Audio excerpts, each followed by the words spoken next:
Selanjutnya, Wali Kota Palembang Harnojoyo memimpin upacara Hari Lahir Pancasila 2023 yang bertempat di halaman Sekretariat Pemerintah Kota Palembang pada Kamis pagi.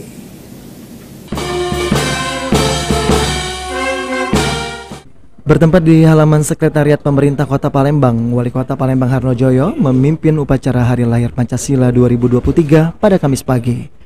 Dalam amanatnya, Harnojoyo mengungkapkan bahwa pada hari ini, tepatnya tanggal 1 Juni, merupakan momentum bersejarah bagi bangsa Indonesia.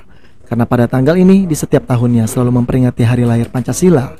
Ada berbagai cara dalam memaknai hari kelahiran Pancasila ini.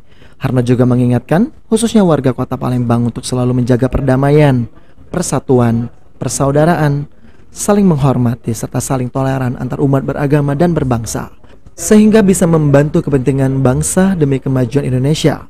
Selain itu, roh Pancasila sudah tertanam di hati masyarakat Kota Palembang melalui program pemerintah, yakni Salat Subuh Berjamaah dan Gotong Royong. Ya, yang pertama untuk kita ucapkan selamat Hari Lahir Pancasila 1 Juni tahun 2023 ini.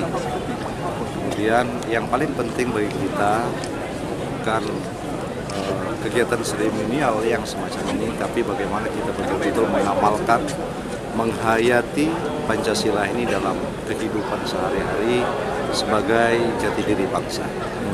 Kota Palembang, alhamdulillah kita mempunyai program unggulan Salat Subuh Berjamaah dan Gotong Royong. Ini merupakan adalah rohnya daripada Pancasila.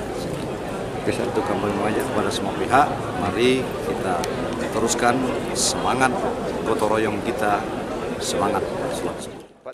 Abidin Riwan, Topal TV.